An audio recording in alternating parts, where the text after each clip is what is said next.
Hey guys and girls, Anthony, 4 Touring Australia. We've got quite a few questions on our touring channel in regards to a few different things. So I'm going to answer a lot of those questions and provide that information, starting off with the information to do with the storage system and the fridges, where they came from and who built that. Somebody said they like the drawer fridge, especially that you can run several drawers and power up only what's needed. The fridges are from Milandi Outdoor Adventure. That was the next question. Where is the fridge from? So Milandi Outdoor Adventure are in Thomastown, Victoria. They've got a little, a small showroom and a factory where they keep their stock there, and they attend most of all the four-wheel drive shows around Australia. That's mainly what they do. So if you want to see the guys there, Mal and Andy, Milandi Outdoor Adventure, maybe just check what four-wheel drive shows or that sort of thing are coming up and see if they're going to be there. Go and see the guys there and maybe let them know this is what you want. These, I'll just revisit what these fridges are for anybody else that's watching this video for the first time and hasn't seen the others. So this is the 30 litre, switched off at the moment.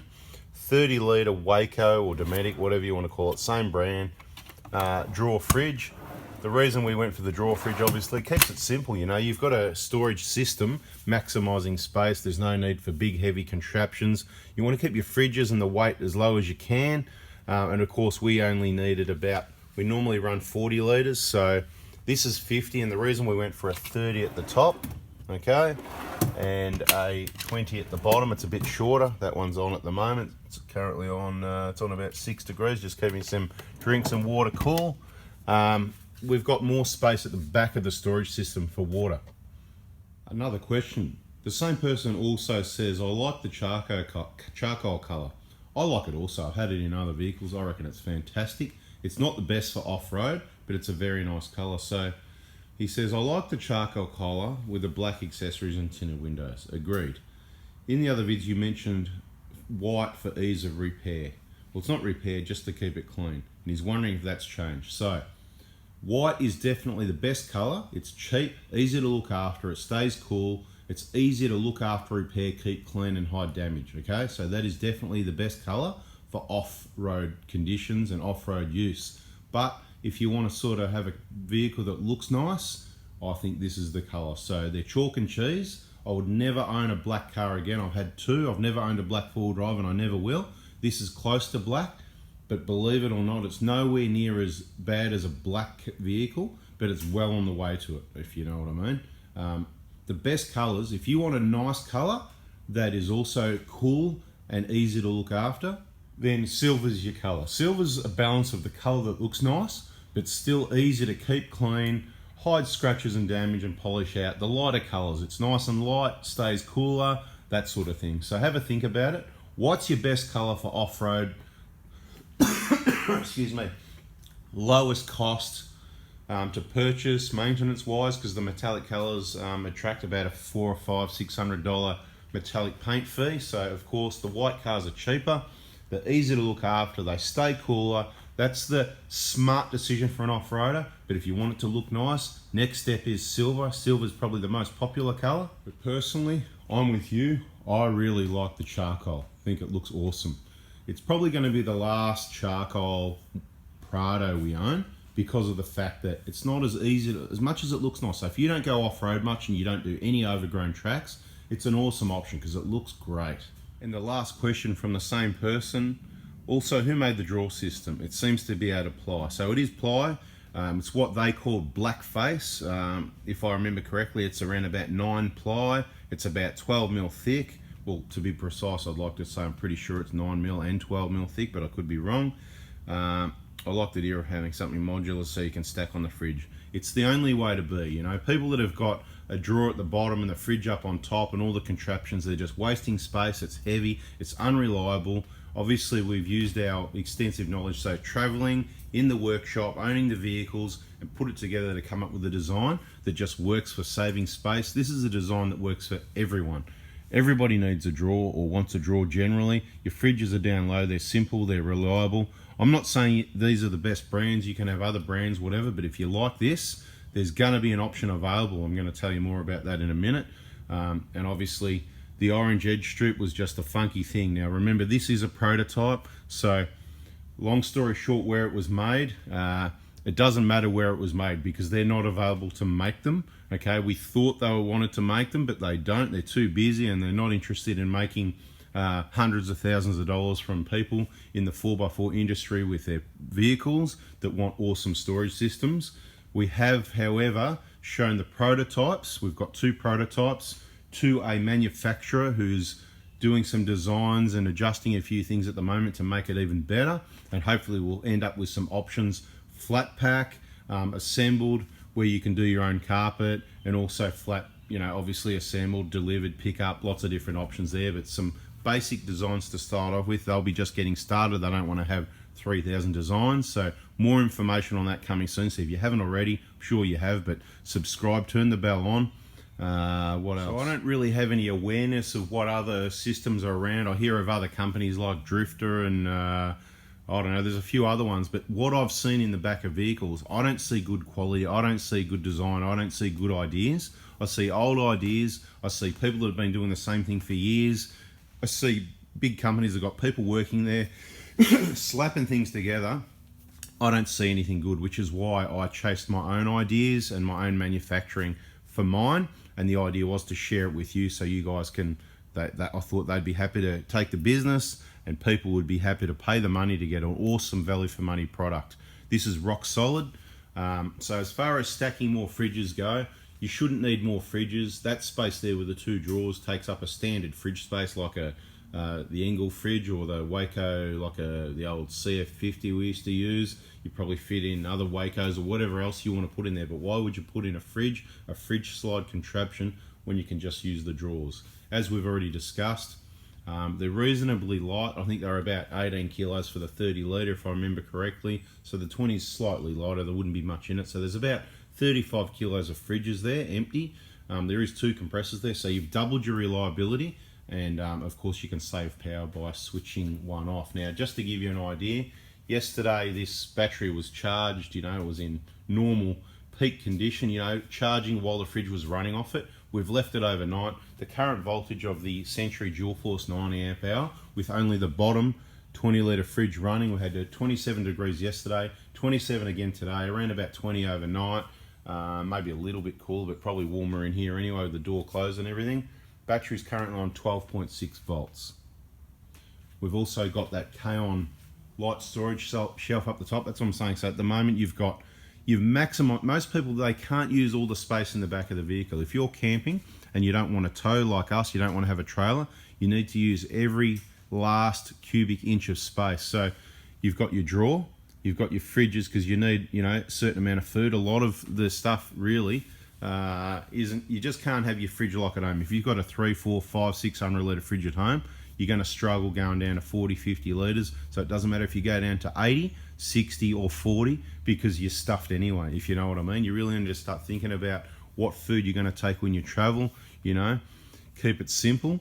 All the lightweight stuff up on that shelf there and the next shelf here, the K-On cargo barrier to stop it going forward. The bags go in here. These containers, they're from the reject shop. 4 of those fit perfect on top of each other side by side to jam in there so they don't slide around. So that's what we call our pantry, and all the food and stuff, cans, whatever, gets pushed back. It's right back there to the back. These containers are the stuff we access first, so they're easy to access there.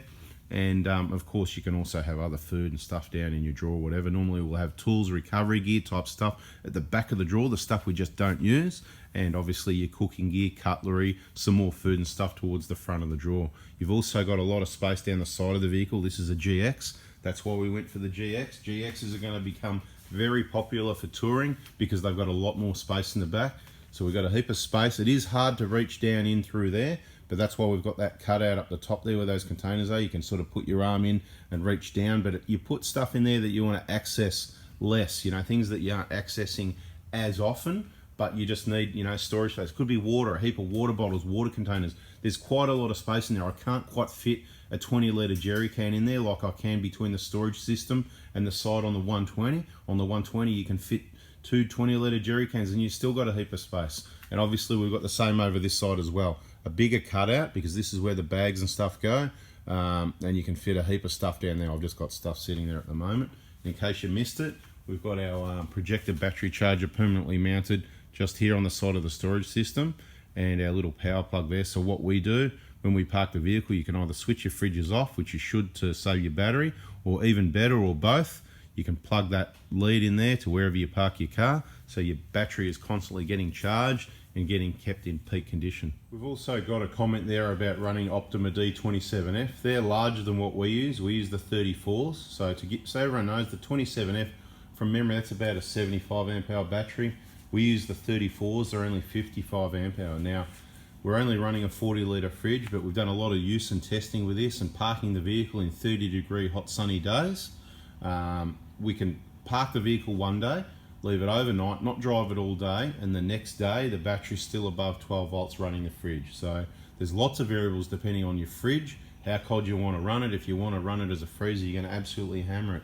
This person here, he is running two 60 litre ARB fridges. So obviously he's not a guy that doesn't want to tow and needs the space in the back of the vehicle, because he's got the whole back of the vehicle super heavy, filled up with two massive fridges.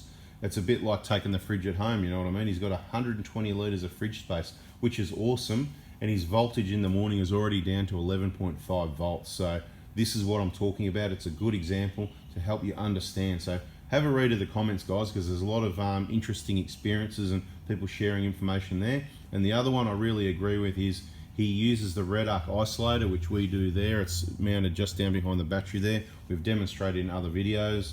And he says the best thing is about how fast the Optimas charge when driving. That's right, they do recover really quickly. And he also uses the diode mod, which is a voltage booster diode. We use the same thing, which is installed in that fuse box right at the bottom of the picture there. Somebody asked the question, where did we buy the tailgate antenna bracket? That would be this one here. It's a double header. Okay, so you can see the antenna on the right side. You can also maybe see that bottle opener there. See that little thing hanging off the side just there. Okay, so that's Kaon, K-A-O-N, kaon.com.au. Australian company, Australian owners, Australian manufacturing there in Queensland, and they are the latest, greatest thing in the 4x4 automotive industry. If you haven't heard of Kaon yet, well, it's just a matter of time. They're just going to get bigger and bigger because they're awesome. Okay, so that rear antenna bracket at the moment, if you watch this video today, I'll release it straight away, so you know it's a fresh video. They're at the 4x4 show in Brisbane. So that tailgate antenna bracket is from Kaon, and when you buy it, please remember, guys, to tell everybody Anthony sent me. Okay, another quick question. Somebody said, would you recommend this Century Dual Force as a main starting battery or just accessory battery? Okay, well, that's a good question. This is the 90 amp hour. You can get the 75 amp hour. I like to keep the weight down, so just because I've got the 90 there doesn't mean you do. I've got two drawer fridges running, so if you're running a bigger fridge, you're probably worth going the 90, but you've got to balance it up. Do you need the bigger fridges, and do you want the bigger battery? Because the bigger, heavier batteries, depending what year model your vehicles are, can cause damage by carrying heavy batteries. So I've just added that bonus bit of info in there. You might want to just stick to the 75 amp hour, save yourself some weight, save yourself some money, and it's going to run the fridge just fine. That extra 20 is not going to make a big difference, especially if you're parking the vehicle, and you should be plugging in solar panels anyway. Hopefully the sun's shining. Definitely auxiliary battery or accessory battery, whatever you want to call it, absolutely, but it can also certainly start the engine as well. So it's not the battery that I recommend at this stage. I know the Optimas are good. If you're touring the outback of Australia, I prefer to stick with what we know. This is R&TU, okay? I'll talk about R&TU. We've got two YouTube channels, also 4x4 Diesel, in case you haven't seen it, FOURBY, number 4 Diesel, just like 4x4 Touring Australia. It's just called 4x4 Diesel. There's a lot of other battery information there. It's going to be all over here from now on, so if you haven't already, subscribe, turn the bell on. This one is R&TU. We believe that they took years to develop these to compete with the Optimas. That's why we're trying it. We believe it's good. So far so good, but we need more time. It's really going to be years before I'm going to put my name and make a recommendation, but if we find anything bad or hear a lot of other people are using them also, as soon as we hear anything bad, or you know, just because one fails doesn't mean it's bad either, and I haven't heard of even one failing. It's all very good feedback at the moment. So if you need a new cranking battery, you can go ahead and put one of those in over there if you like, but I'd probably think and say the 75 amp hour would be more than enough. That's probably a good option also if you do have a winch and you plan to go out and do a lot of winching. If you run 2 of these, then you've got 2 batteries the same. You can get these on special for just under $300. That's the 90 amp hour. A little bit cheaper for the 75, so you can have 2 batteries for about the same price as 2 Optimas. You know, around about the $500 to $600 mark when you get them at the right price. You've got 2 Optimas sitting there, or you've got 2 of these, whatever you choose. I don't think you can go wrong either way. So that's the long answer with all the bonus information and trying to explain my answer. At the moment, I can't stand waste, so we've left our original genuine cranking battery just over here. That could be a regret. We'll see what happens, because on the rough tracks, those batteries can get smashed to pieces. But I suppose, you know, batteries are readily available for replacement. It's a bit of a test. We'll run it, we'll see how it goes. If it ever lets us down. We've never had a battery like that let us down, but it does happen. So yeah, the answer is yes, you can use the Century Dual Force as a cranking battery as well. It can do either. Bit of a question and discussion on how much weight can the roof rack really hold video. And you know, he says it doesn't matter what weight the rack will hold, it's a load of the vehicle rated to carry. Into the story, right? Well, kind of, yeah, like I said, I pretty well explained the best I could in the video. In my opinion, and pretty well, it'll be the case that the roof rack can hold a lot more than it's rated to. The roof rack strength is high, the roof strength is high, and all the connections are higher than anything like 100 kilos. But it comes down, the safety factor is, and you know, when they put a number on what you can put on the roof, it's really, and that's why it's lower off-road. It's not, you know, I don't think it's because it gets bounced around and the strength. It's, you're going sideways on hills, and like, you know, how long's a piece of string? So it's kind of like, it doesn't matter how little or how much, because every extra kilo on the roof is going to increase the fact that it's sooner you're going to roll the vehicle on a side of a hill because the weight's up high, okay? So the less, keep the vehicle low. That's why it's also important with lift kits. It's kind of also the lower the better, because it depends which way you look at it. You want clearance, but you want to keep that body roll factor down. So something to think about, yes. Okay, there's a question there. What recovery points do we have? Well, you can call them recovery points if you like, but they're called tow points. They're not tie down points. They're not recovery points. The fancy bloody word recovery. It's a tow point. It's about 18 mil diameter, welded, full 360 degree welds to the chassis in 4 places. It's never coming out. If you pull it hard enough, you'll tear the front of the chassis off. There's also what ARB may call some sort of recovery point built into their bull bar, which is also perfectly strong enough for any normal vehicle recovery. There you go, okay, just to make you happy. Recovery, recovery, recovery. So we've just got the standard vehicle recovery points, and we didn't install the bull bar. It was already on there. We're not recommending bull bars. So there's 2 points there to choose from. They've been used on this vehicle. They've been used on our other Prados, Hiluxes for many years, and we've seen many other recoveries where people have yanked on those a lot harder than they should, and we've never seen a problem. There's a couple of YouTube videos where I think the car was down to its, you know, bellied out in wet sand, was never going to be coming out, and they took off like a rocket ship and tore the whole front off the vehicle. That's what will happen because it's only 2 mil thick, and no other recovery point will stop that from happening. So no extra recovery points are required. Somebody asked if these mats are Australian made.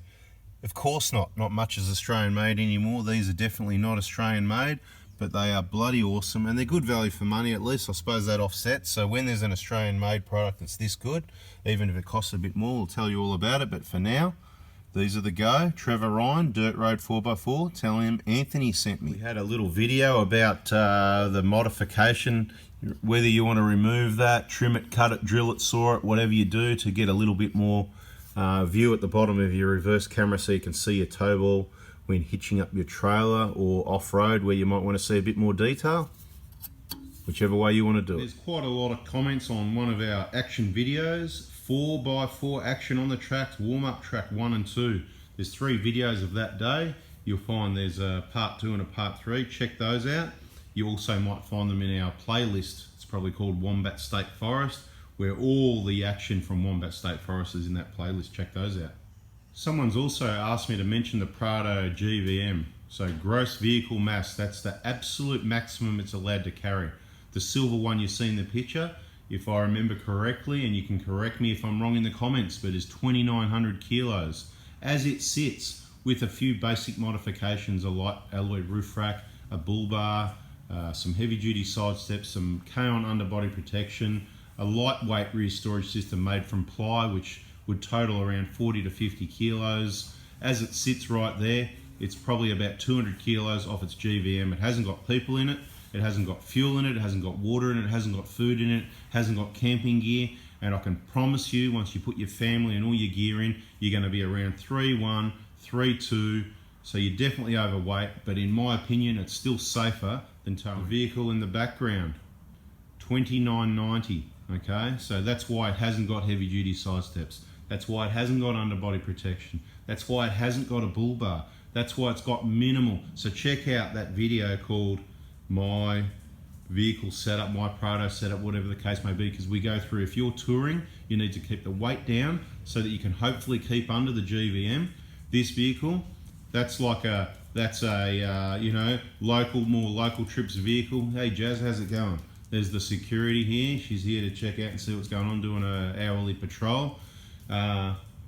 So basically, that's what it's all about, trying to keep the weight down. Think about what you need, less is more. Anyway, so I'll just quickly recap again, because you know, things I didn't cover in this video. For people that saw this video as their first video, please go and watch the other videos. You know, just go back to the oldest videos and work your way through. You'll find some short ones, some funny ones. Obviously, we're going to get better at this. This one's mainly just answering questions, so hopefully you got your answers, and the people that didn't ask the questions got some answers and some more info. So please give us a thumbs up if that helps you with your touring ideas and decisions. That's the idea of it. We've got the K-on storage shelf, the K-on lightweight cargo barrier. This storage system, there'll be more information coming soon. If you're interested in something this, where you can purchase one. The fridges were from Milandi Outdoor Adventure. The table is a K-on table. That's pretty much everything you can see in the picture that anyone's going to ask a question. Oh, the roller roof rack, obviously roller. You know, super cheap auto on special, or you just Google it, where to buy roller roof racks, and you'll find the places. I think there's an online place or some roof rack, not Roof Rack Superstore, that's a rip-off joint. They sell those bloody rhino things, but some other joint, I can't remember. Yeah, someone will put it in the comments, someone that watches the video. The shovel came from the shovel shop. I guess that's Bunnings. What else did you see that you might ask about? BFG all-terrains. If you need BFG all-terrains and you're around Melbourne, I go to My Car in Sunbury. They look after us. See Brad, he's awesome. Say Anthony sent me. What else have we got? The Century batteries from Every Battery. Every Battery is who supplies our batteries, and where we go, where we send everyone for batteries and battery related stuff. Dom's suspension, K-on, what did you see? You saw the Oricom antenna on the K-on bracket, so yeah, Oricom antenna. Again, you just grab them whether on special at, you know, your favourite auto store. Try and find one. If you can find a shop that's Australian owned and you're supporting an individual Australian business rather than, you know, the big corporate ones, it's good to try and do that.